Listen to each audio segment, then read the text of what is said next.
yeah, there are people that want to copy Berkshire's model, but usually they don't want to copy it by also copying the model of the CEO having all of his money in the company forever. And I mean, they've got a different equation. They're interested in, and that's capitalism, but they have a whole different situation, and they probably have a somewhat different fiduciary feeling about what they're doing, and sometimes it works and sometimes it doesn't work, and if it doesn't work, they go on to other things. And if what we do here at Berkshire doesn't work, I spend the end of my life regretting what I've created. So it's just a whole different personal equation, and there is no property casualty company that can basically replicate Berkshire. That wasn't the case at the start. I mean, at the start, we just had National Indemnity a few miles from here, and anybody could have duplicated what we had, but that was before a G, and the G came with us in 1986, and at that point, the other fellows should have given up.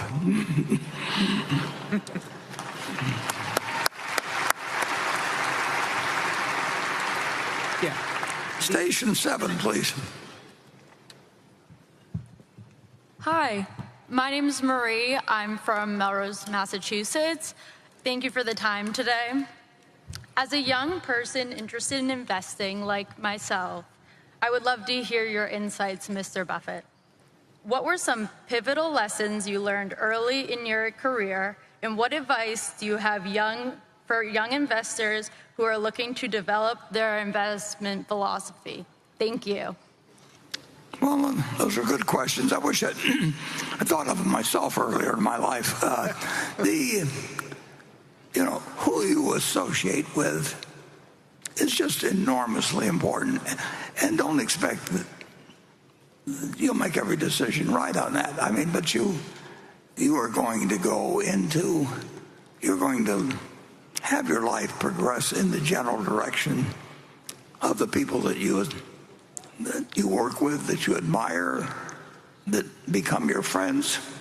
I mentioned a few fellows that have died in the last couple of years. Well, all of those people were people that if we were working together on something 1/10,000th the size of Berkshire, I mean, they'd be the kind of people you'd choose. They're people that make you want to be better than you are, and you want to hang out with people that are better than you are and that you feel are better than you are, because you're going to go in the direction of the people that you associate with, and that's something you learn, and of course you learn it late in life.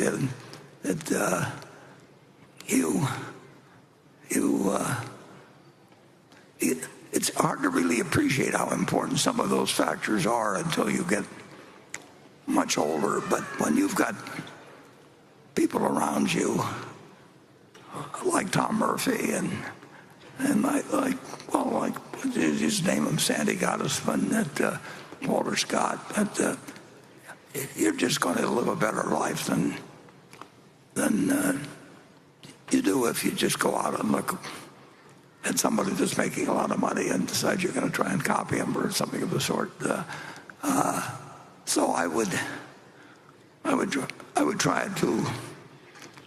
try to be associated with smart people too, where I could learn a lot from them, and I would try to look for something that I would do if I didn't need the money.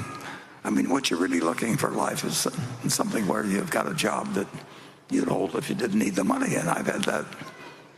And Charlie had it for a very, very long time. In fact, all the fellows I named had it, and they also, every one of those ones I named, they always did more than their share, and they never sought more than their share of the credit.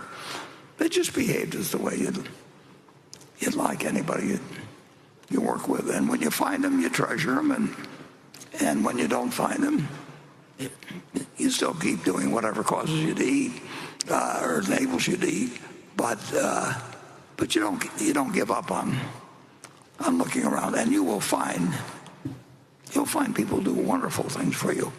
I mentioned earlier going down to Geico and knocking on the door when the door was locked. I mean, who knows what was behind that door? Like went in, but in 10 minutes I found that I had a man that was going to be just wonderfully helpful to me. And of course, if somebody's going to be helpful to you, you want to try to figure out ways to be helpful to them. So you get a compounding of good intentions and good behavior. And unfortunately, you can get the reverse of that in life too. And with a lot of, I was lucky in having a good environment for living that kind of a life, and other people, have a whole different environmental situation. They have to overcome it. But don't feel guilty about your good luck if you live in the United States,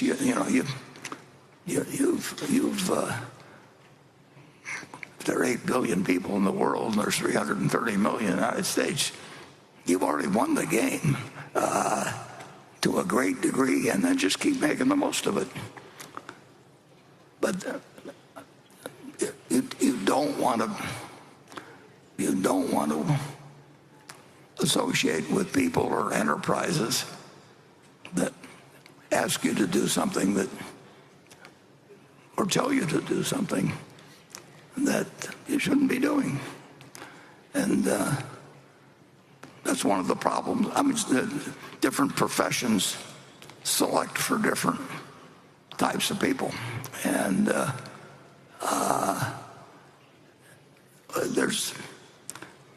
it's interesting to me that in the investment business,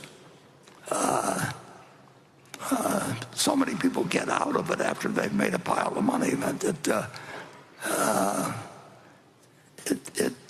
You really want something that you'll stick around for, whether you need the money. Greg doesn't need the money. Ajit doesn't need the money remotely, but they enjoy what they do, and they're so damn good at it. I've had the advantage of seeing how that works over time. The best manager I ever knew, and there's a lot of contention for who that would be, but actually was Tom Murphy Sr., who lived to be almost 98. And I've never seen anybody that could get the potential out of other people more than Murph could. I mean, if you wanted to become a better person, you went to work for Tom Murphy. And there are all kinds of successful people that really don't have that don't bring that to the party. And I'm not saying that's the only way to succeed, but I think it's the most pleasant way to succeed for sure. And I think that the Berkshire experience is pretty dramatic. I mean, to operate with Sandy Gottesman from 1963 until he died a couple of years ago, Walter Scott for 30 years, and Greg operated with him for 25 years or so. Right. It was. Yeah, 30. Yeah, and you really can't miss it. You'll learn all the time, but you'll not only learn how to be successful at business, you'll learn how to be successful at life. And so that's my recommendation. And for some reason, Apparently you live longer too, because it's pretty amazing. I mean, these people I'm talking about, including myself, I mean, I like to attribute it to this and a few other things, but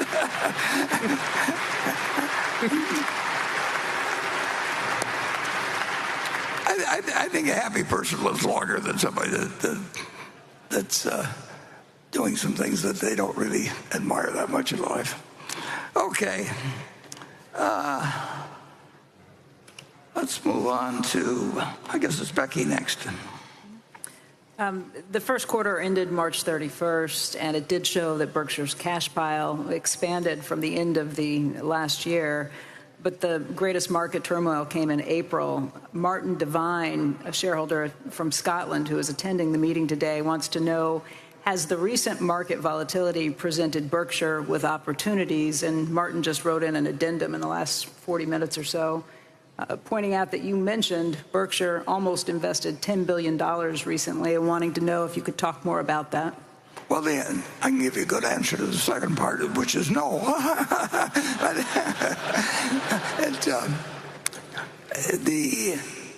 But 10 billion wouldn't have done that much, you know. That's the other side, another side of it. What has happened in the last 30, 45 days, 100 days, whatever you want to pick up, whatever this period has been, is really nothing. There's been 3 times since we acquired Berkshire that Berkshire has gone down 50% in a fairly short period of time, 3 different times. Nothing was fundamentally wrong with the company at any time, but this is not a huge move. The Dow Jones average hit 381 in September of 1929. It got down to 42.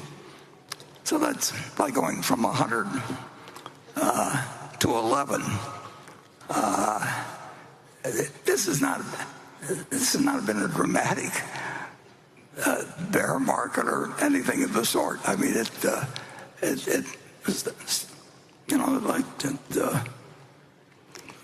pointed out, if I've had 250 trading days a day, you know, for however many years I've been old enough to trade stocks, I've got 17 or 18,000 days. There's been plenty of periods that just are dramatically different than this. I mean, when the day I was born, the Dow Jones was at 240, and that was August 30th, 1930, and between that and the low, it went from 240 to 41. I mean, so if people think that it made a really major change, it didn't. If it had gone up 15% instead of down 15%, people think they take that with remarkable grace. but if it makes a difference to you whether your stocks are down 15% or not, you need to get a somewhat different investment philosophy, because the world is not going to adapt to you. You're going to have to adapt to the world, and you will see a period certainly in the next 20 years, you'll see a period that will be in what somebody in the market described one time as a hair curler compared to anything you've seen before. I mean, it just happens periodically. The world makes big mistakes, and surprises happen in dramatic ways, and the more sophisticated the system gets, the more the surprises can be out of right field. That's part of the stock market, and that's what makes it a good place to focus your efforts if you've got the proper temperament for it, and a terrible place to get involved if you get frightened by markets that decline and get excited when stock markets go up. I don't mean to sound particularly critical. I mean, I know people have emotions, but you got to check them at the door when you invest.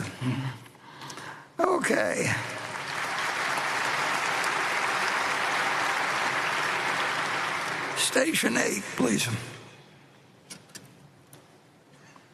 Good morning, Mr. Buffett, Mr. Greg, and Mr. Ajay. My name is Peter Chen. I'm from Shanghai, China. This is my first time attending this shareholders meeting. I would like to ask a question about the wisdom of life. Have you ever encountered any major setbacks or low points in your life? And how did you get through and overcome them? Thank you very much. Yeah. Well, everybody gets setbacks, and some people have particularly bad luck in that respect, and others get through with fairly minors. But Charlie, he had setbacks. I had setbacks. I mean, it's part of life, and they're not any fun. I don't have any great advice for you about having the time of your life while you're having some major setback. But it comes with lifetime. You certainly have a setback when you die. And so everybody's got that setback guaranteed to them. But some people get, and I mean, it isn't a laughing matter in a sense, because, I mean, people get extraordinary bad luck, and other people get extraordinary good luck. Usually the people who get good luck don't really think it was so much luck as themselves, but you're just going to have it. I think that you're less likely to have it in terms of medical problems, in terms of various things in life. I mean, you were born at a good time.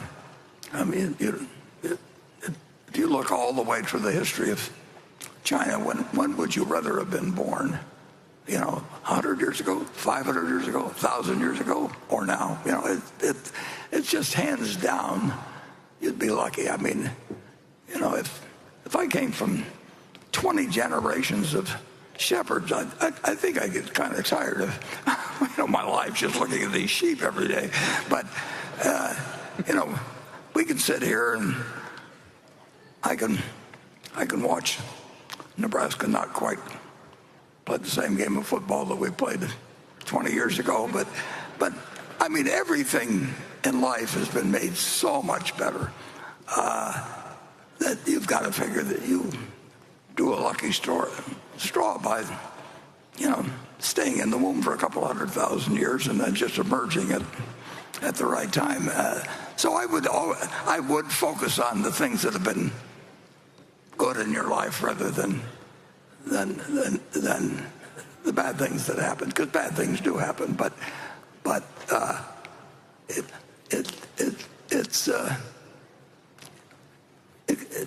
it can often be a wonderful life. You could get terrible breaks in it. I mean, so far that really hasn't happened with me, but it's happened with some of my friends. But you get some bad breaks from time to time.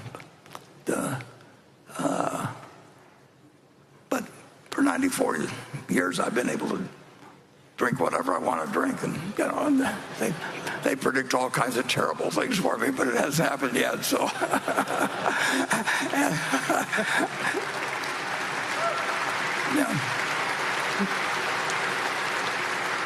and it's true. I mean, if you look at what pro football players are making now and everything compared to what they were making 30 or 40 years ago, you can say, well, isn't that wonderful? But if you look at the lifespan of professional athletes, after a while you get used to you really decide that you're better off if you really weren't the first one chosen to be on the baseball team or the basketball team or anything else. The human body,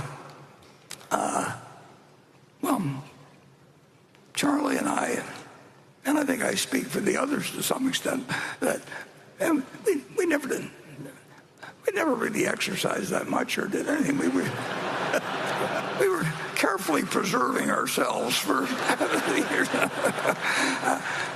So, look at the bright side of things to the extent that you can. And you're lucky enough to, you're here today, you're healthy, you've come from a long distance, and you're getting a chance to learn more about something that interests you, and compare that with the situation a couple hundred years ago that you would have been offered. So anyway, that's enough moralizing. Okay, Becky? This question comes from Himanshu Bindal for Ajit and Warren. Autonomous vehicles are already driving across roads in American cities with no driver involvement. How do Warren and Ajit think about any disruption risk from these autonomous vehicles to Geico's auto insurance business, which is built around understanding and underwriting human drivers? Wouldn't what we call auto insurance today just become product liability for autonomous vehicles and autonomous software companies? Well, Ajit. Yeah, there's no question that insurance for automobiles is going to change dramatically once self-driving cars become a reality. The big change that we will see is what you identified. Most of the insurance that is sold and bought revolves around operator errors and how often they happen, how severe they are, and therefore what premium we ought to charge. To the extent these new self-driving cars are more safe and are involved in fewer accidents, that insurance will be less required. Instead, it'll be substituted by, as you mentioned, product liability. So we at Geico and elsewhere are certainly trying to get ready for that switch, where we move from providing insurance for operator errors and be more ready to provide protection for product errors and omissions in the construction of these automobiles. Yeah, we expect change in all our businesses, and it's a good thing we did. Charlie pushed me into it, but if I'd settled for being in New England textiles, and even though it worked well for 70 years or so prior there too, the world changes, and if the game didn't change at all, it really would be very interesting. It's if every time you swung at a baseball, you hit a home run, the game wouldn't be interesting. If every time you hit a golf ball, you had a hole in one, it wouldn't be interesting. The fact that there will be things you have to think about all the time as you go along, and you'll make mistakes and all that. That's really part of the fun. I mean, your brain would turn to mush if you didn't have a few problems now and then. So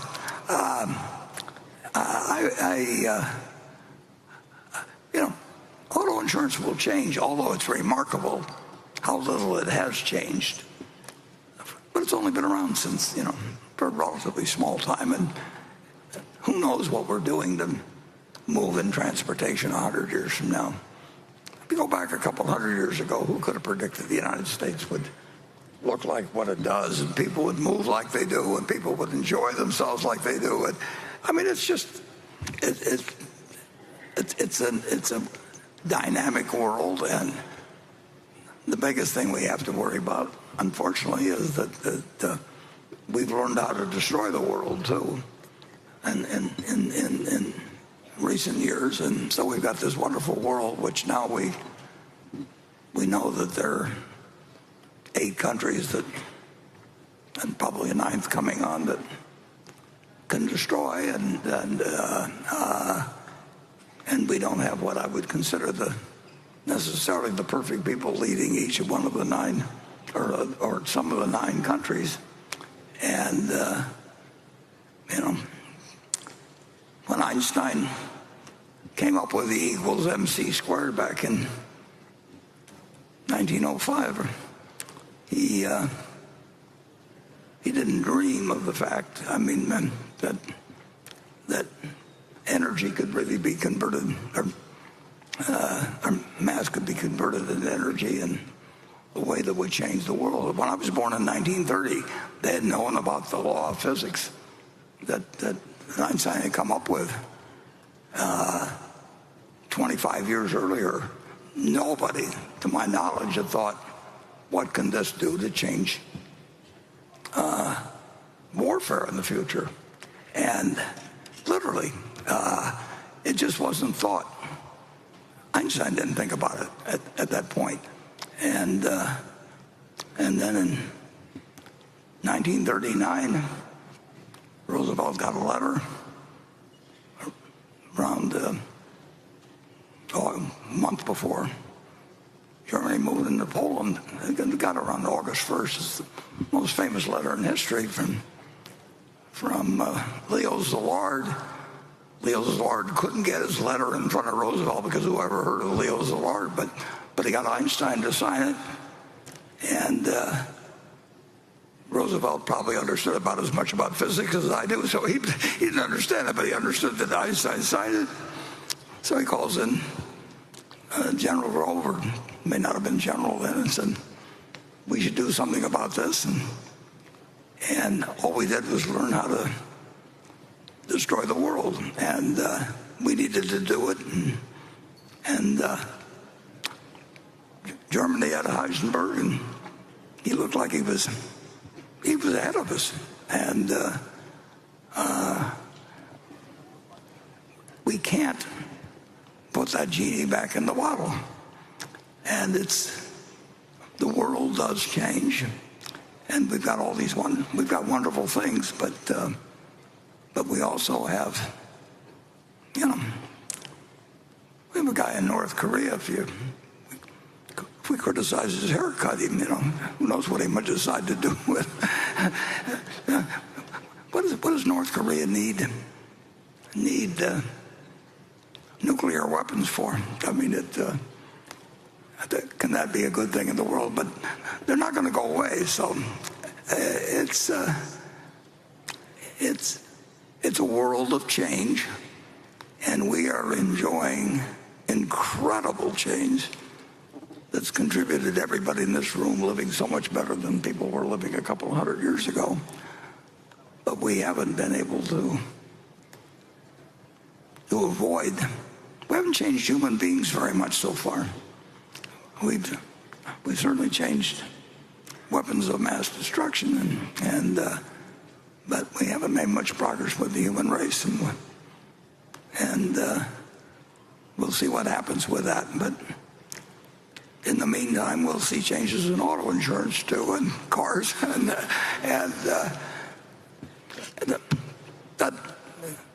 that will be more. It'd be easier for us to deal with it than it was when we had to deal with the problems of turning out textiles in New England. And you deal with the world as it develops. And like I say, everybody here is living in the luckiest period. But enjoy your luck, and you still try to figure out the answers to what's going to happen in auto insurance as we go along, and we've done pretty well actually adapting to the answers. There's a few big problems in insurance, and I don't know how the insurance industry adapts to them particularly, but that makes the game interesting. You really don't. You wouldn't want to go out and play golf if you know you're going to hit the ball in the hole, on every hole. I'd just like to add, we talked about the shift to product liability and to protection for accidents that take place because of an error in terms of how the product was designed or supplied. The only thing I want to add is, in addition to that shift, I think what we'll see is a major shift where the number of accidents that take place and need to be provided for will drop dramatically because of automatic driving. But on the other hand, the cost per repair, every time there's an accident, the cost of repairing and bringing everything back to where it used to be would go up very significantly because of the amount of technology that's going into the car. How those two variables interact with each other in terms of the total cost of providing the insurance, I think is still an open issue. I'll give you two interesting figures to ponder. When I walked into Geico's offices in 1950, the average price of a policy was around $40 a year.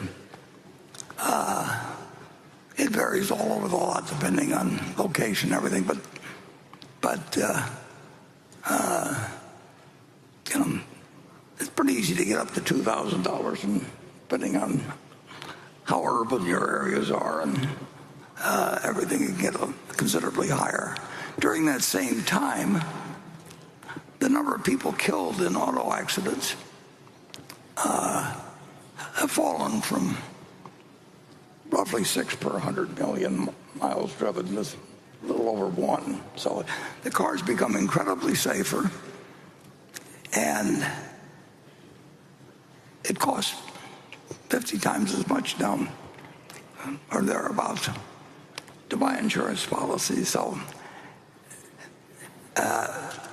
when people talk about the developments in car driving and all that sort of thing, it's a lot easier sometimes. I mean, the Buck Rogers aspect of it, people look at it, but they don't actually think of what really happens to the math of the business. The auto insurance industry has been a huge growth industry. And for that matter, homeowners insurance prices in Nebraska have doubled in the last 10 years, adjusted for general inflation. And convective storms, have just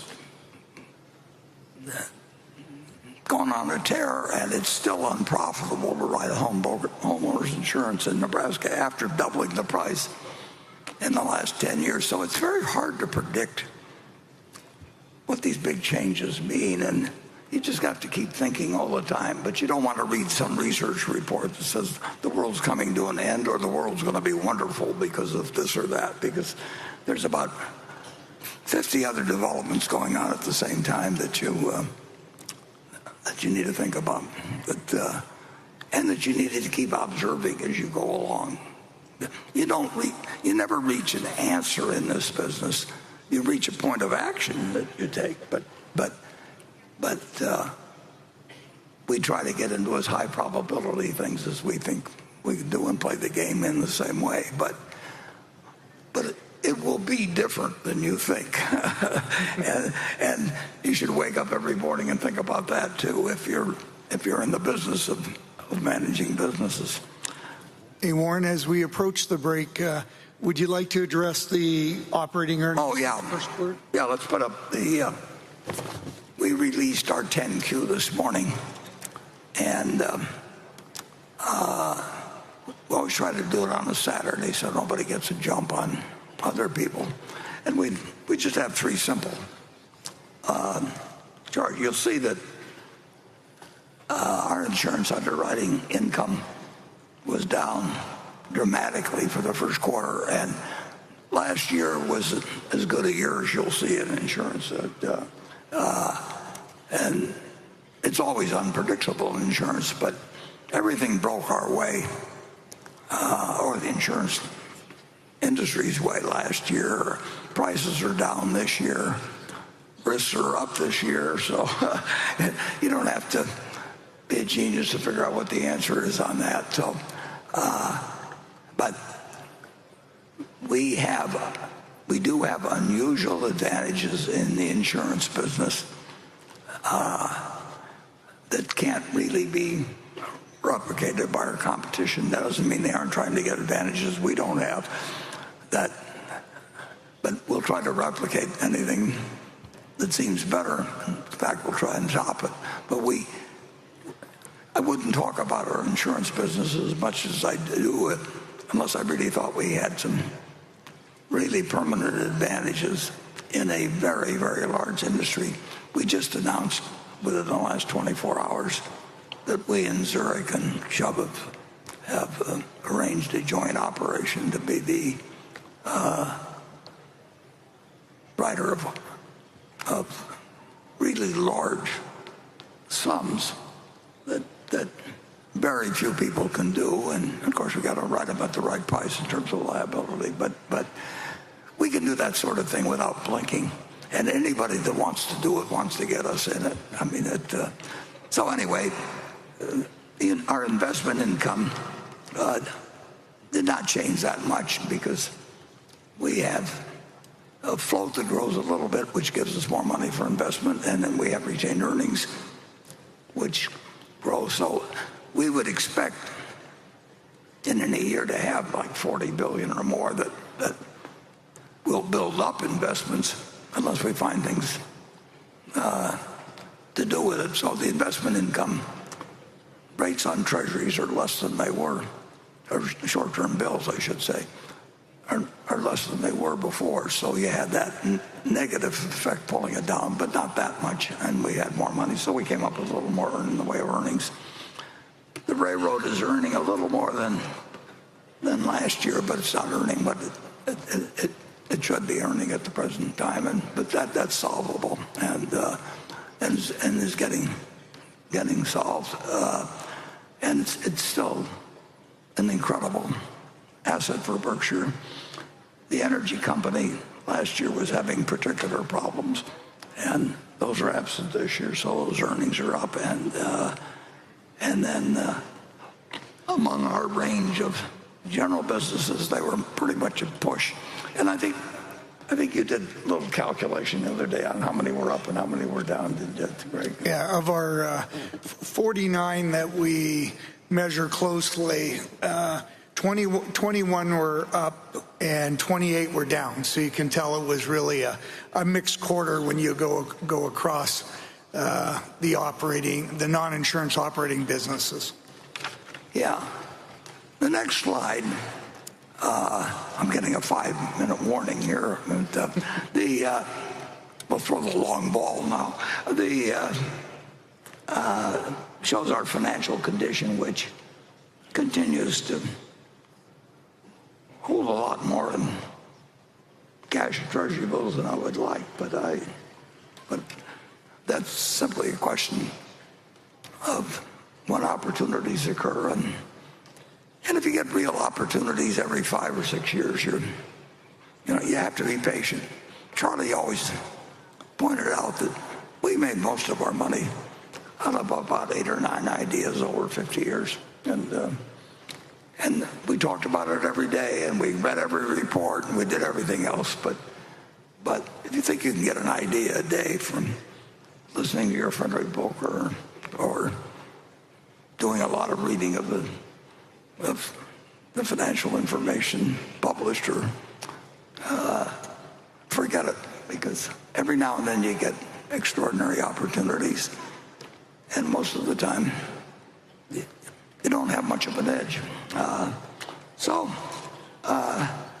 we also have on that our float, which continues to build.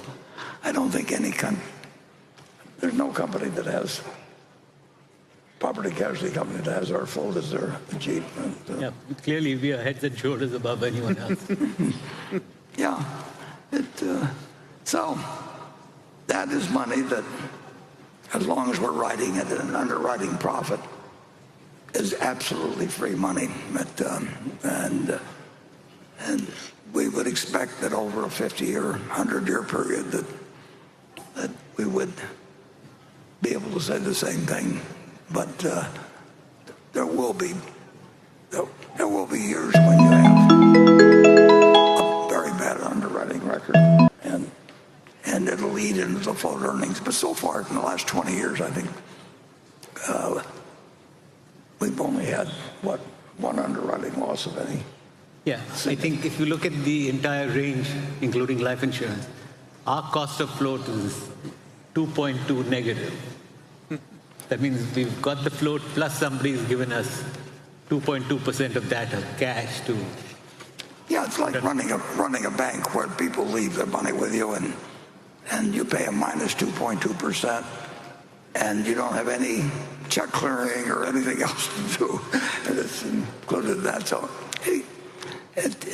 but we run our business actually with a different mindset than any other PC company, I think, probably in the world, and I wouldn't be talking about it if I thought they could duplicate it. And then the final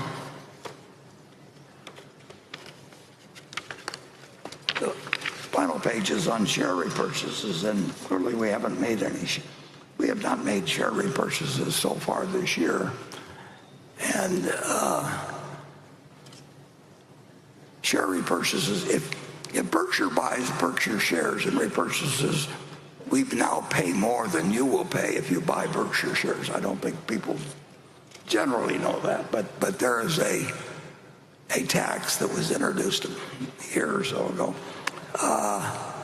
where we pay 1%, and that not only hurts us because we pay more for it than you do pay. It's a better deal for you than for us, but it actually hurts some of our investee companies quite substantially. And Tim Cook has done a wonderful job. I mean, really wonderful job running Apple, but he spent $100 billion roughly in a year repurchasing shares, and there's a 1% charge attached to that now. So that's $1 billion a year that he pays when he buys Apple stock in, which we like, compared to what you pay. And that doesn't sound like much, but, well, $1 billion sounds like a lot still. No wonder.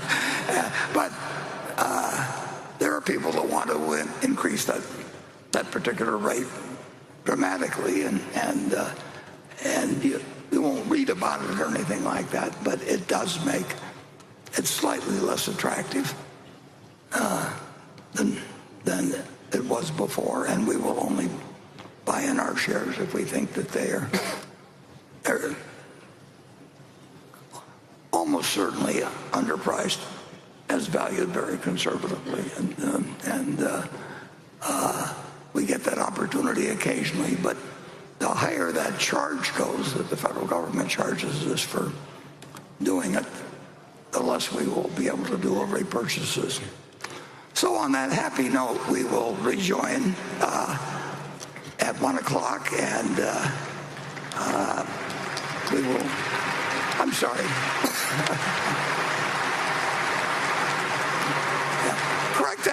Correct that to 11 o'clock, and then we will. Yeah, 11 o'clock. And then we'll continue to 1 o'clock, and then in the meantime, enjoy yourself, and I think all our stores are still open, so bring the cash register. Here, sir, I'll help you here. Okay, everyone.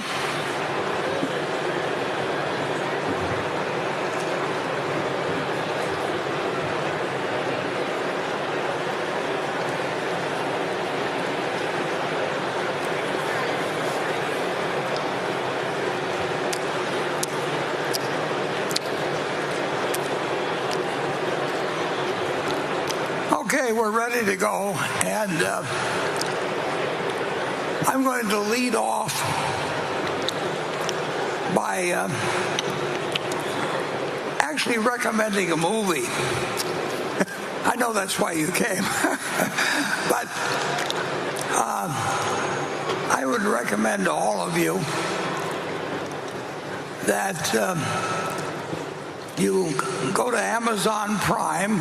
I've got no financial interest in this, but you go to Amazon Prime and click on a documentary called Becoming Katharine Graham. It's an incredible story from 50 or so years ago, and to some extent I had the good luck to be kind of a viewer of some some American history that I think is fascinating. So if you feel that I misled you, you can write me a note, and I promise to report how many readers didn't agree with it. But click on to Becoming Catherine Graham, and you'll see a story of a remarkable story of American history. And there are a good many portions in there that I, who lived through that period, didn't know about at the time. And I don't think really every American citizen ought to watch it. So with that, I hope you all spend some more money out there in our friendly shops, and we will go to Station 9. Hi, Warren. My name is Robert, and I'm a shareholder from Toronto, Canada. So, Warren, 3 years ago, Charlie Rose asked you a question to the effect of what you wanted to be remembered for. And your reply was, he was a teacher. So in that spirit, Greg, I'm curious to hear maybe a story of where you learned something very profound from Warren. I'm sure you learned many things, but if there's a story that kind of comes up in your mind, we'd love to hear it. And vice versa, if we have the time, Warren, what's something that you maybe learned from Greg? Thank you. Yeah, I will turn this over to Greg in just 1 second, but now the main thing I'd like to be known for is old age.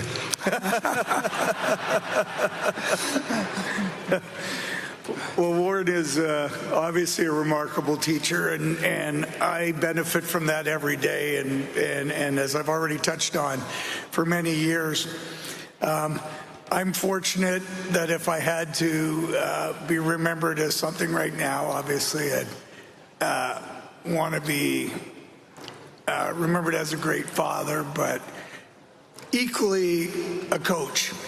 And that goes to family, friends, and just being involved with the kids I coach in hockey or baseball or whatever it may be. I think we've got a great opportunity to give back to them at a very young age. So obviously those would be how I'd want to be remembered, and hopefully that'll be many, many years from now. But I love thinking of Warren truly as a teacher, and he's in every day get the opportunity to continue to learn. Warren and I, his dialogue is strong every week, and we're always talking around opportunities in Berkshire or things that are going on globally or in the U.S., and each one's truly a learning moment.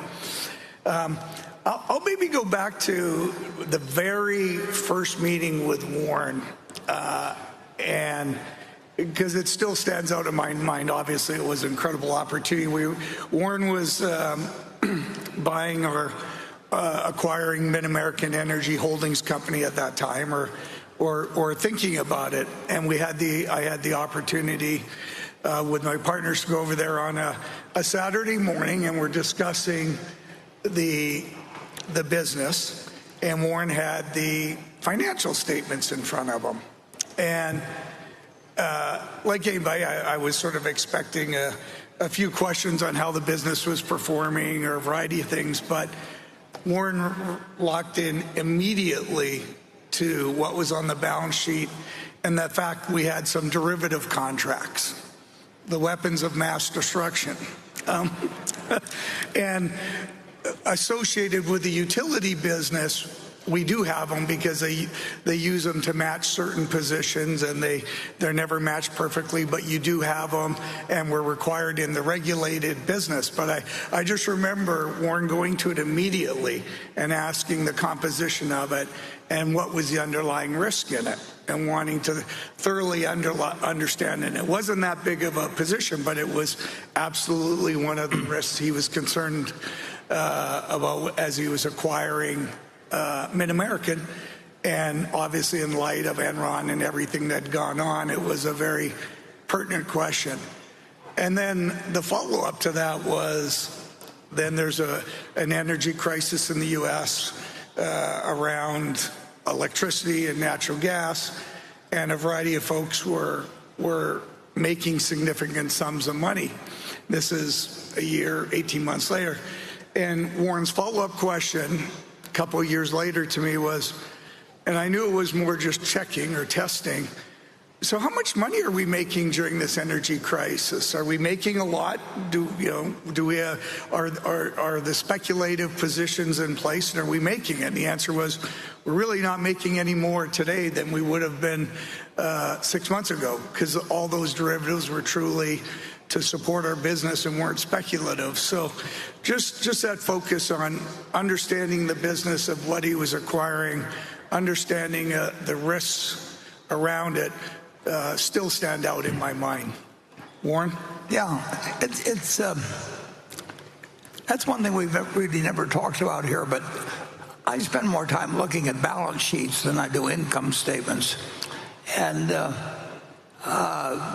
Wall Street really doesn't pay much attention to balance sheets, but I like to look at balance sheets over an 8 or 10 year period before I even look at the income account, because there are certain things that's harder to hide or play games with on the balance sheet than you can with the income statement. And I mean, neither one gives you the total answer on anything, but you still ought to understand what the figures are saying, and what they don't say, and what they can't say, and what the management will like them to say that the auditors wouldn't like them to say. And I mean, there's just a lot to be learned, and you do learn more. You learn more from balance sheets, in my view, than most people give them credit for. In terms of, I really haven't. I'm not worried about being remembered about that. People don't remember. Well, they don't remember enough about Katharine Graham, for example, in terms of this story that shaped America in many ways. Certainly, it had just all kinds of impact. And I think, I mean, history is so fascinating. And Charlie was probably the best person you could imagine in what he learned. Charlie was never satisfied with just superficial things about any subject. He really wanted to understand it. And he always would tell me that, don't take a position on anything until you can describe the arguments against it better than the person who is arguing with you, that you should be able to argue their case better than they can. He was a remarkable teacher, and but so were those other fellows I mentioned. I've had and of course my dad was an incredible teacher. So you make the most of the people you meet that are going to make you a better person, and probably forget about the rest to quite an extent. Okay, let's move on to Becky, you're next. This question comes from David Rubin, a shareholder from Scottsdale, Arizona. It's a question for Greg. We've heard over the decades and are familiar with Warren and Charlie's investment thesis and their circle of competence. During the first 10 years after taking over as CEO, Greg will be tasked with allocating more capital during that time than Berkshire has had to allocate in its history. Given this, I'd like to hear from Greg about his views on capital allocation, particularly into new businesses. Sure. So this bar is not too high. No, it's but very fortunate when you think of Berkshire again, and we've talked about this where we start from, and I'll clearly touch on the investment and the related investment allocation. But we start from a great place where we've got a great culture within the business.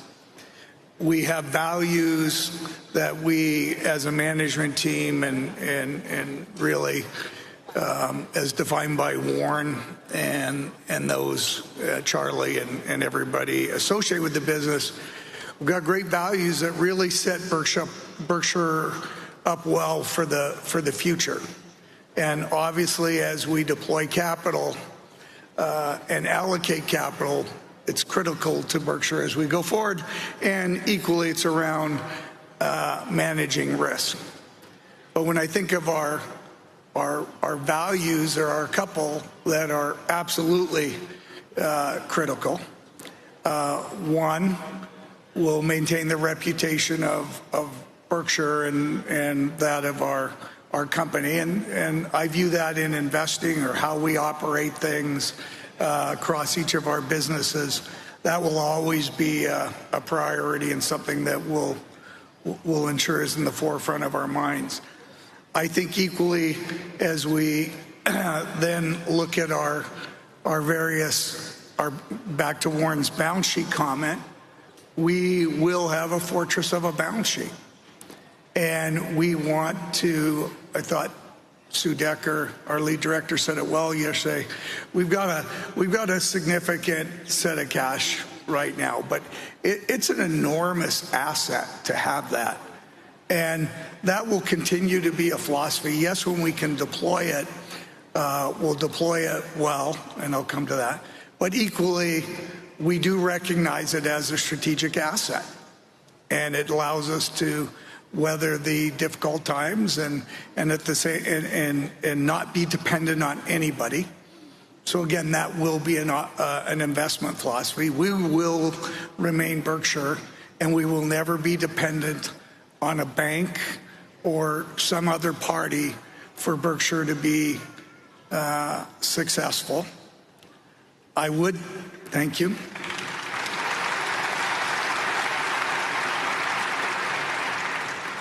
I would then move to touch on allocation of capital be absolutely critical, but with that comes management of risk and understanding risk. And that falls upon all our managers, insurance, non-insurance, but we'll bring that across Berkshire. And then the other value I would touch on, but that really relates to where I'm going, is ultimately we have a great set of operating companies that do produce significant cash flows, be it in the insurance companies creating float or our various non-insurance companies producing significant cash flows on an annual basis. We intend to continue to ensure that's a strength of Berkshire as we go forward. And it's absolutely critical to our long-term success. Now, with those cash flows and with the float, and then equally as touched on, we have significant resources already in our balance sheet. We'll really continue to move forward with a very similar philosophy, or it's an identical philosophy to what we've had currently and for the past 60 years. We'll start by looking at those opportunities within our business, and by that I mean within our insurance, non-insurance businesses. Are they properly capitalized and have the opportunity to manage their business? And that will continue to exist. They'll operate in an autonomous way, but in the end, Berkshire still manages the capital that will go into those businesses, or what potentially will come out of those businesses. Equally, the next opportunity is to acquire businesses in their totality, or 100%. And there are great times when we can do that. Warren touched on, we had one that was interesting in the last quarter, the $10 billion acquisition. But again, the value relative to the risk have to be right. And if it's right, we want to own it. If it's not the time, there'll be another time to own assets like that. And then there's the opportunity to own pieces of companies through the equity. But as Warren's always highlighted, and again, this will be our approach to how we think around those companies, though we own a piece of a company. We own a piece of that cash flow. We own a piece of their balance sheet. It's not just a share certificate. And as we approach that, and really we'll approach it with the thought that we're going to own this company for the long term. It's, again, understanding what, be it the 100% company or the 1% company, do we thoroughly understand and thoroughly do we have a strong view of what those economic prospects of those companies will look like? And Warren said it earlier, 5 years from now, 10 years from now, 20 years from now. If we don't have a view of that, we won't be investing, be it 100% or 2% of a company through equities. We have to thoroughly understand what those prospects look like, and associated with understanding those prospects, we need to understand the underlying risk of the businesses. And it's really the investment philosophy and how Warren and the team have allocated capital for the past 60 years. Really, it will not change, and it's the approach we'll take as we go forward. Warren? Yeah, and I don't want to go on too long on this, but sorry, I covered. No. But this is important because it's very obvious that the country, for example, needs an incredible improvement, rethinking, redirection, even to some extent, in the grid. I mean, we've outgrown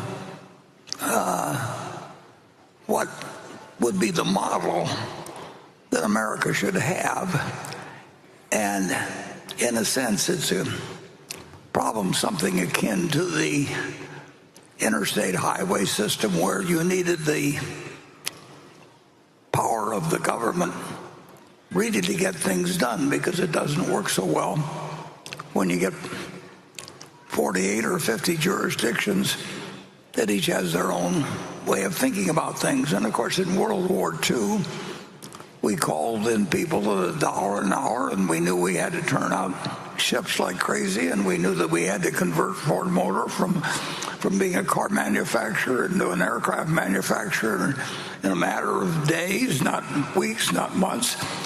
So you need that. There are certain really major investment situations where we have capital like nobody else has in the private system. We have particular know-how in the whole generation and transmission arena. The country's going to need it, but we have to figure out a way that makes sense from the standpoint of the government, from the standpoint of the public, and from the standpoint of Berkshire, and we haven't figured that out yet. I don't know whether Greg wants to even explain a few of the major problems, but that is a clear and present use of hundreds of billions of dollars. And you have people that set up funds and say they're getting paid for just assembling stuff, but that's not the way to handle it. The way to handle it is to have some kind of a government private industry cooperation similar to what you do in a war. And I don't think when they were doing the highway system, I don't think that the government set up its own guys that were going to pour all the cement or anything like that. But you needed a cooperation, and we're at that point, I think, in terms of energy. But I don't think we've made any progress, particularly, though. Tell us more about that, Greg. Yeah, and I think these are very unique in that, not unique in that it's sort of reflective of where we're at. There will be very significant investment opportunities across a variety of industries, as Warren touched on in the electric industry, or the energy space. We obviously know that well with our existing business.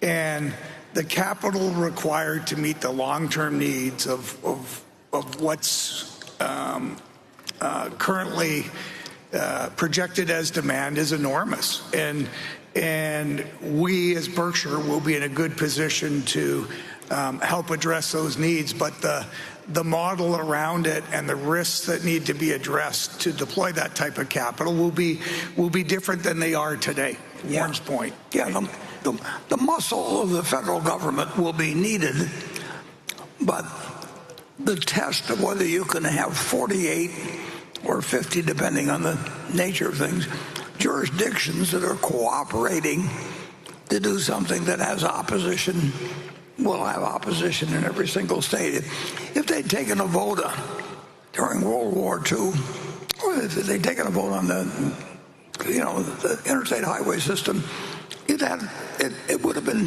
slowed down to an incredible degree. So the question is how to use these strengths that this country has to actually turn it in to what it should be capable of, while still preserving, a republic with 48 and connected and a couple of unconnected states, and it'll be interesting to see what happens. But we do have capital, and we actually have some knowledge that very few places have. I mean, we know what the game's about, but putting together that energy with knowledge and with capital and everything it's just not easy. And it should be something that we're capable of in the country, but the country was not designed for having, in a certain way, it was not designed for having 48 different jurisdictions that could mess up anything that you were attempting to do. And during wartime, it's one thing to get agreement, but during peacetime, it's something. It's a different problem. That's going to be one for the next generation. But it's important. Okay, station 10.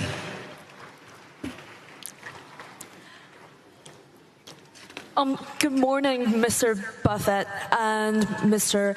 Abel. I'm Dorcas Tang. I'm 14 years old. My father, Lord Tang, MGRT CEO, brought me here for 2 consecutive years.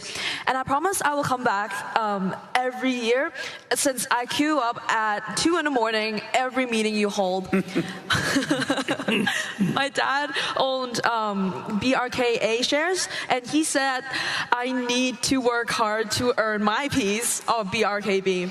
We are both are from China, Hong Kong, and I would like to ask, what's the essential element for a global teenager like me if we want to be part of Berkshire like Mr. Greg Abel? Like, what piece of knowledge I should learn so you will hire me in the future? Well, Okay. if you're talking about the future, you better talk to Greg, so we'll let Greg answer that. My final words, finally, Mr. Buffett. I learned a lot from this meeting, and of course I will come here every year. And I wish you can attend as many as possible, as you and Mr. Charlie Munger, the most respectful people, have inspired me and my father a lot. I wish you happy and healthy, and maybe one day in the future, we can make the world more prosperous all together, like you said. Thank you. Okay, thank you.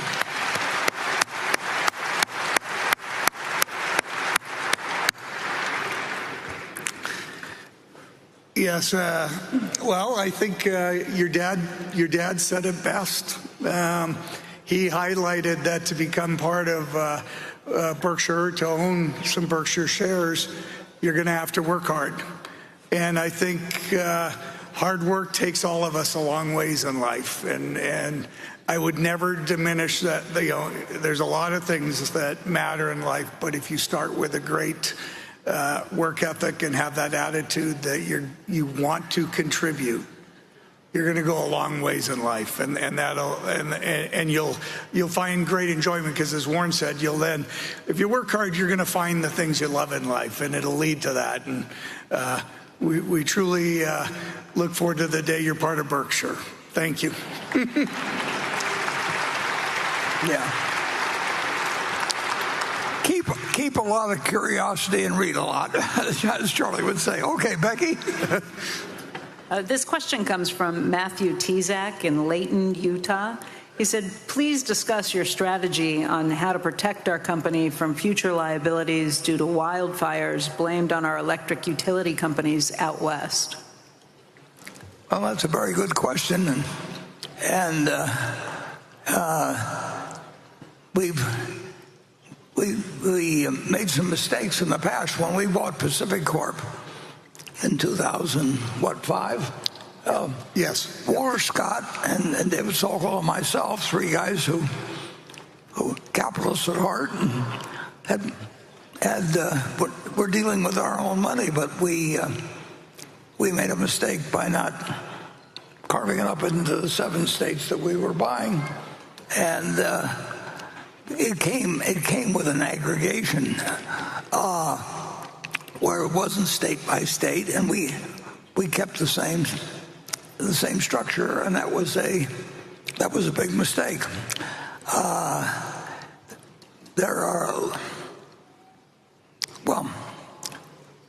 Every part of the country is going to need electricity, and there are going to be places where public electric or privately held electric utilities would be very foolish to operate. And how that gets resolved in a democracy, we will find out. But those are the facts as they stand now, I would say. Greg? Yeah.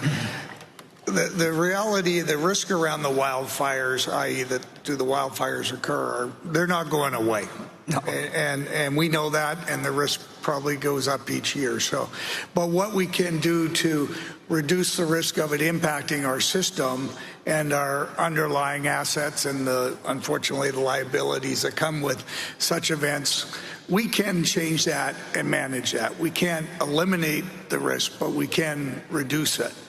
And that's where we've got our teams in the West, but we really are approaching it across all our energy infrastructure, because the reality is the wildfires have now occurred in Texas. They've had a variety of them throughout the U.S., and we're all very focused on how we manage that risk. How we manage it is we start by addressing the actual assets, how we're maintaining them, and where we invest into them. So we try to make sure that they're either not causing the fire or potentially even hardening the system as to what can they withstand. So it's very much, we start with the operational focus.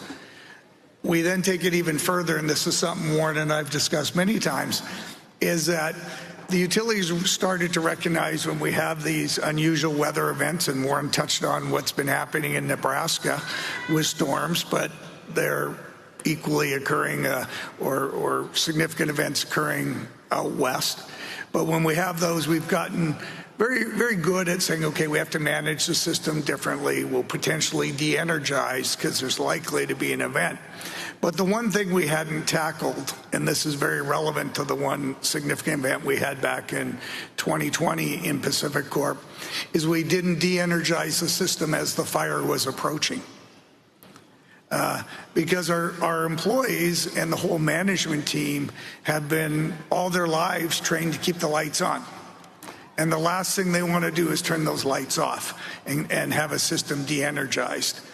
And after those events, and as we really looked at how we're going to move forward in managing the assets and reducing that risk, we have clearly recognized as a team that we have to de-energize those assets. So now as we get fires encroaching at a certain number of miles, we de-energize, because we do not want to contribute to the fire, nor obviously harm any of our consumers or contribute, unfortunately, if there's a death. And that's really where we had to take our team, that we're managing a different risk now. It's not around keeping the lights on. It's around protecting the general public and ensuring the fire does not spread further. So we've gone as far as that, and I'll stand corrected on this one, but we're probably the one utility or across our utilities that does that today. And we strongly believe that. Becky? Can I just follow up on that? Yeah. Doesn't that open you up to other risk? If you shut down your system, a hospital gets shut down, somebody dies? Fortunately, that's something that we do deal with a lot, because we have power outages that occur by accident. So when we look at critical infrastructure, because it's an excellent point, and we're constantly reevaluating it, and we do receive a lot of feedback from our customer groups as to how do we manage that. But that is something we deal with on a more routine basis than we'd ever like. The lights go out, we have to make sure the hospitals stay on, emergency units can respond and all that. But there is risk there. So then we spend a lot more time educating the consumers and our consumer groups, our customers. Okay, this is what will happen. We need to understand your unusual situations. And how can we best tackle that, again, so we just don't take on another liability. So there's a lot around de-energization. And then just to take it to the last step, and Warren's touched on that, just in general on energy policy, we have to work with our states and our regulators to ensure this was never risks we took on or envisioned when we were investing in utilities, nor would any of the investors who've invested in other energy companies. You earn a very set return for taking on a very set, defined risks associated with that asset. And this has gone well beyond that. We don't earn the type of returns, nor can you earn a large enough return to take on these risks. So it's not just about solving the return side. We really have to solve the risk side, which means we work with our regulators. We're working with our state legislators to get to the right answer. And that's really that'll be an ongoing process. There are not silver bullets out there, but every day our teams across utilities are working hard to reduce that risk, recognizing the fundamental risk of the wildfires is not going away. But there's some there's some problems that can't be solved, and we shouldn't be in the business of taking your money, investors' money, and tackling things that we don't know the solution for. And you can present the arguments, but it's a political decision when you are dealing with states or the federal government. And if you're in something where you're going to lose, the big thing to do is quit. And you present your case as well as you can and everything else, but if you don't hold the pen in the end, we don't have any business taking your money and doing dumb things with us. And we can do our best to explain what the intelligent things are, but it's your money. And so it's very hard to tell how to handle the questions of politically determined decisions that are going to go to court in many cases, but you know that it just doesn't make sense. We know what we think a sensible system would be, and we ought to explain what we think it is, and do the best to get our position, because it's pro-social to have the right solution to have it. But the right solution, for example, in the interstate, wasn't to let 48 states each decide on their own way of doing it and award contractors the jobs based. There's some problems that can't be solved, and we are not in the business of trying to solve insolvable problems. Yeah. I'd even go, for example. But then the problem you have, of course, is that the people that work for you, it's their job, so they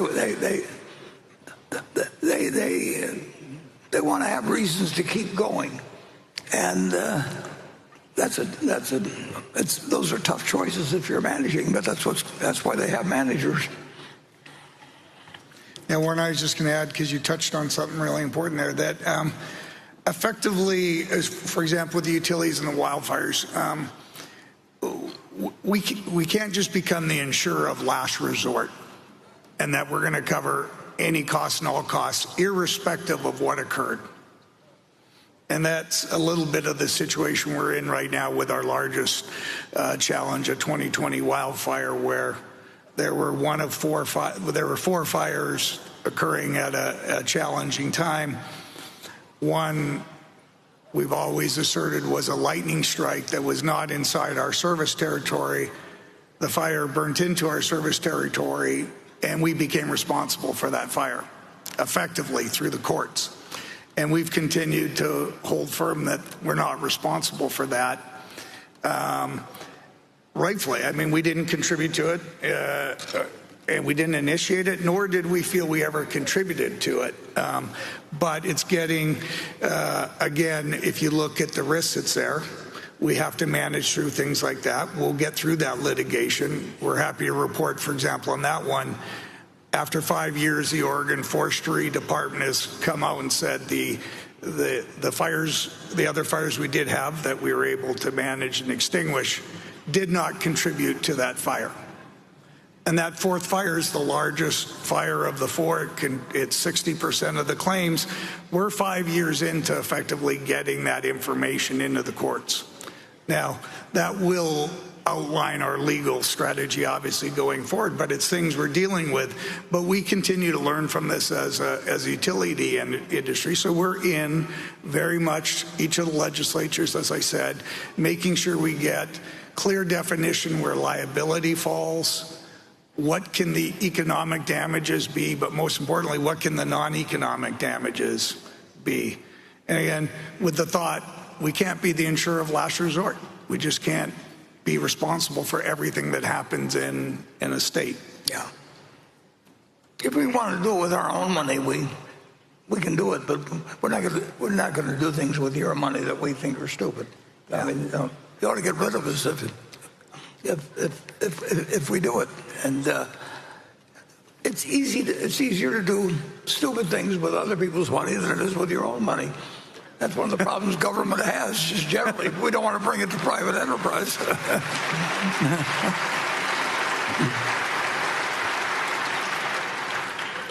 But it is important that the United States have an intelligent energy policy, just as it was important during World War II that we learned how to make ships instead of cars extremely fast.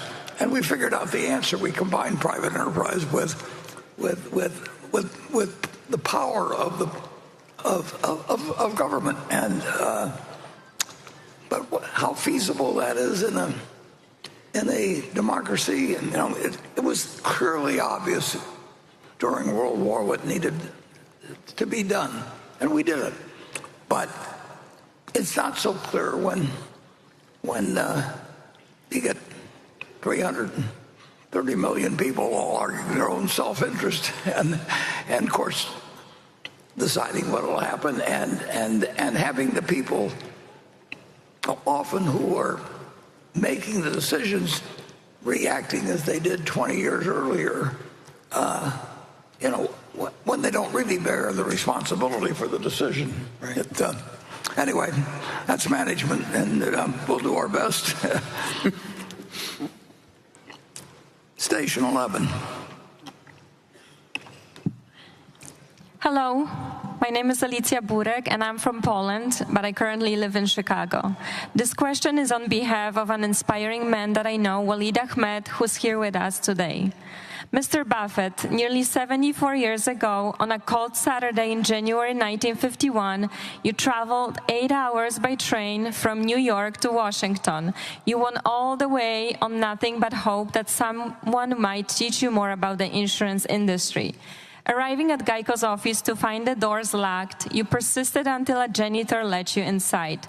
You credit that meeting with Lorimer Davidson for the insurance float that was the rocket fuel behind Berkshire's success. In 2011, when I was 15, I wrote you with similar determination, asking to meet. You kindly wrote back saying you had only 3,000 days left and more pressing priorities. Well, Mr. Buffett, it's now been 5,000 days since you replied. And so inspired by your persistence in 1951 and the tenacity of Mrs. B, I humbly renew my request for just a quarter of the time Davy gave you. A single hour in your office. Oh, well, you may wonder, why must it be you? You have often shared an anecdote about a Polish Jew who survived Auschwitz, who said to you once, Warren, I'm very slow to make friends because when I look at someone, I ask myself, would they hide me? You said that the number of people would hide you was the best test of life well lived. Well, I believe that at this meeting you don't have 40,000 shareholders, but you have 40,000 people who would hide you. You are a testament to a life extraordinarily well lived. Yet even you have not fully witnessed this transformative power of a client. I'll let you write my biography, but I think I've got the point of your question. So respectfully, I ask again, Mr. Buffett, before Father Time wins, will you please grant Waleed Ahmed an hour of your time or any time you can dedicate? Thank you so much for your time. Thank you, and I will say this: I grant an hour to everybody of the 40,000 here. Well, but I'll have an interesting time the rest of my life. But I'll give you one tip. I found that when I was very young, and I would drive around to various companies all over the country, and because I was very young, and these were companies were offbeat, and they didn't have investor relations departments then, almost every CEO would see me because they figured they'd never see me again. And they weren't getting calls like that. And I would ask them two questions. I would explain to them, it's not a bad idea, incidentally. If you're going to walk into somebody's office and you say you want 10 minutes of their time, take a hourglass and stick it on the desk of the person you're talking to and turn it up so that it's going to go for 10 minutes, and you say you're going to leave in 10 minutes unless they ask you to stay, and that sets the terms. But then once you have that, if they're in the coal business, we'll say, which happened to be one that I was interested in 70 years ago or so, you just ask them one question, that if they were to be stuck on a desert island and they had to own only one of their competitors' stock during the 10 years they were going to be on that island, which one would it be and why? And then after they give you that answer, you said the same thing. You were going to short your net worth while you were on that island, which would it be and why? Because every manager likes to talk about their competitors. They're like a bunch of school kids, when they get into talking about their competitors. And I probably learned more about various industries by just making sure that they didn't think I'd stay too long, and that in the meantime they would have the floor and talk about their competitors. I kept my own mouth shut in those days. That's a lesson I've lost somewhere along the line. But you essentially, they've outsourced. Or I shouldn't say outsourced, but they've departmentalized investor relations at all companies of size practically now. So you've got 3,000 companies or whatever they have, and they all have departments, and each one of them has an investor relations department practically, and their job is to say, this is the best thing you can do today is buy our stock. Well, the whole concept is total idiocy, but it's a big business, and it gets bigger, and the investor relations department gets bigger, and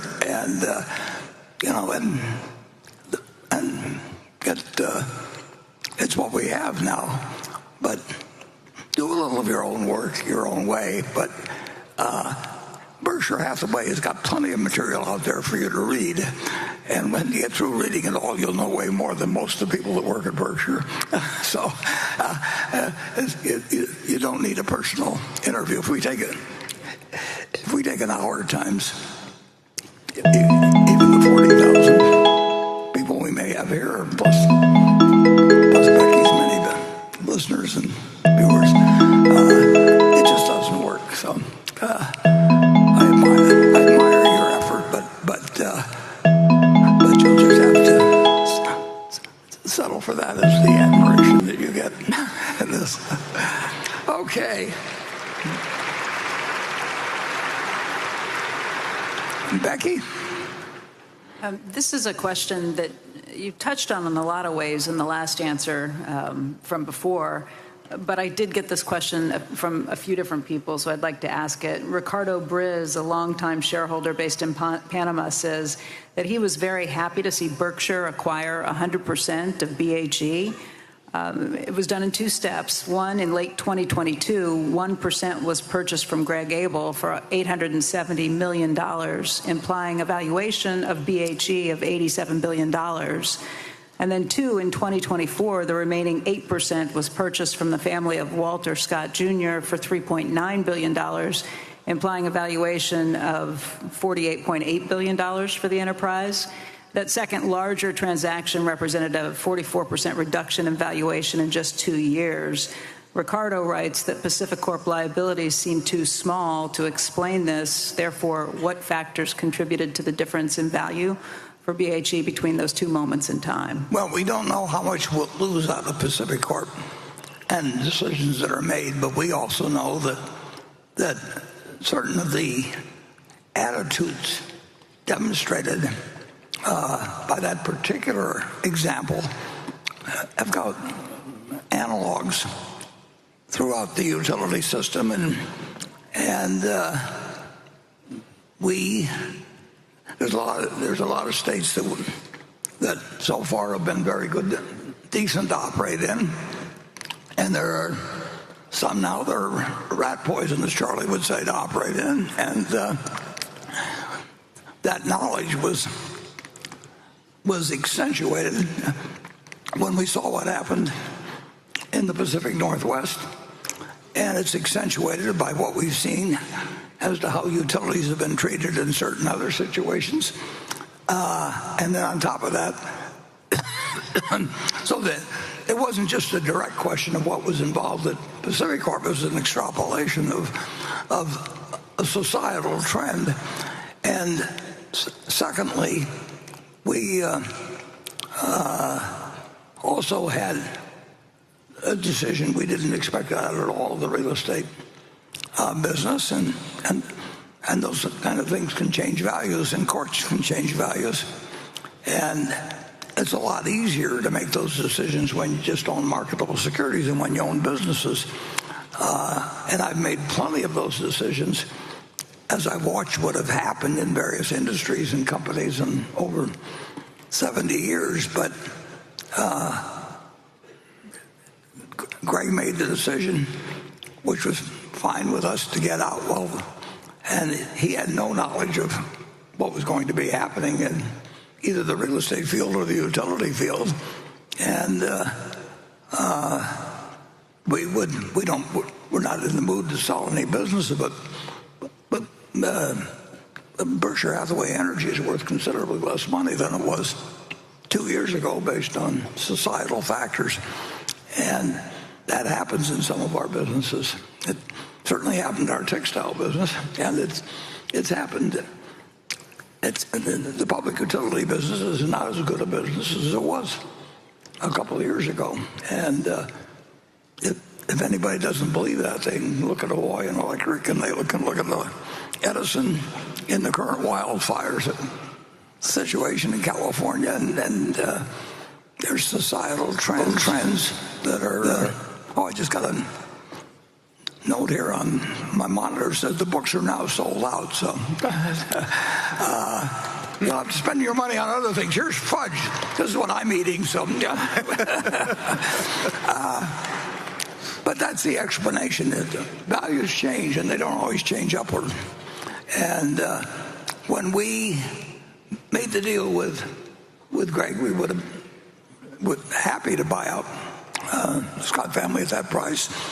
And when we made the deal with the Scott company, we wouldn't have been happy to pay Greg the price that he received. But that's like Berkshire shares. We bought in stock at X, and we buy in stock at less than X if conditions change poor, and we pay over the years, we pay more and more because it builds in value, but it doesn't do it in a straight line. And I would say that our enthusiasm for buying public utility companies is different now than it would have been a couple of years ago.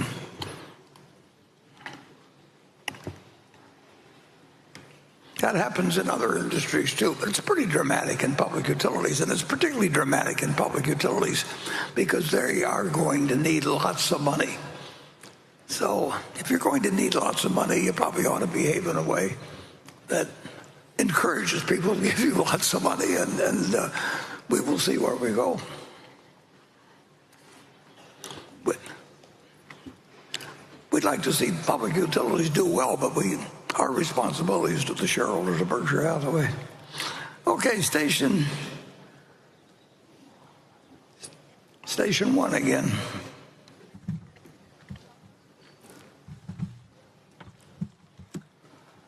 Dear Warren, dear Greg, dear fellow owners, it's such a pleasure to be here. My name is Revi Panida. I was born in communist Albania, but I'm now teaching economics in London, England. The wonderful writing of Warren and Charlie has significantly shaped my thinking and teaching. I thank you both very much for the many insights over the years. Warren has often written about the importance of Berkshire's earning power to owners. My question is, what was, in your estimate, Berkshire's earning power in the latest fiscal year? It would be great if you can comment on any significant items that either increased or decreased the earning power as compared to reported net income measures for Berkshire. Thank you. Yeah, well, I think our underlying earning power was affected negatively here a while back by what happened in the utility field. I think that our earning power is not enlarged by any large acquisitions that come along, but they come along periodically. So we will see something at some point well, could be, on the one that was $10 billion, we would have added to earning power. I mean, why else would we do it? So that's very situational. And of course, it depends so much on what the general market is doing and what interest rates are doing and what psychology is doing. We will make our best deals when people are the most pessimistic. That's been true ever since I was 1930. I was born in 1930. When I was born, things got much more attractive over the next 2 years, and apparently I didn't do anything about it there. But,